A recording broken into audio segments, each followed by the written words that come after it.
بسم الله الرحمن الرحيم. السلام عليكم ورحمة الله وبركاته. يا بشرى يا بشرى يا بشرى، ni bishara kisha ni bishara kisha ni bishara.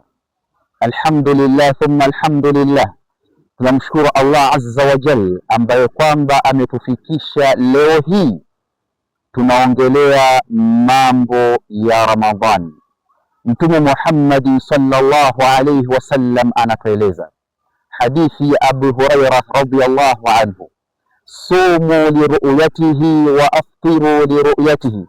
Enyi Waislamu ambao kwamba mmemwamini Allah azza wa jalla, fungeni kwa kuona mwezi, fungeni kwa kuona mwezi, na vile vile pia fungueni kwa kuona mwezi.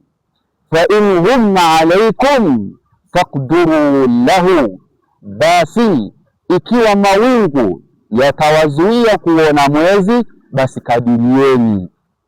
Bimaana inna, kama hamjauona mwezi kamilisheni iddata Shaaban 30, kamilisheni mwezi wa Shaaban ukamilifu ambao kwamba ni siku 30.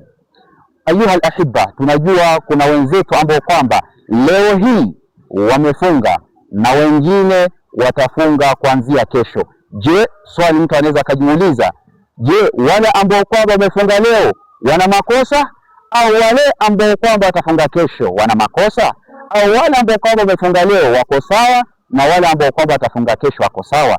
Aljawab ambalo kwamba lipo sawa, ambalo kwamba halina segemnege, ni kwamba waliofunga leo wapo sawa na wale ambao kwamba watafunga kesho wapo sawa.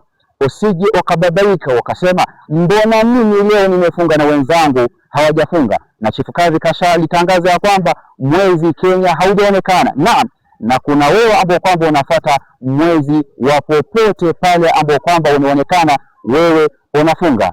So jua ya kwamba kama utaona mwezi popote, wewe jua somo yako iko sawa, na kama ni wale ambao kwamba wanafuata mwezi wa Kenya, yani mwezi wa nchi yako, jua pia somo yako ipo sawa. Kinachotakikana Allah azza wa jalla atuwafikie tufunge mwezi imanan wa ihtisaban, tuwe na iman na tutaraji ujira kutoka kwa Allah azza wa jalla.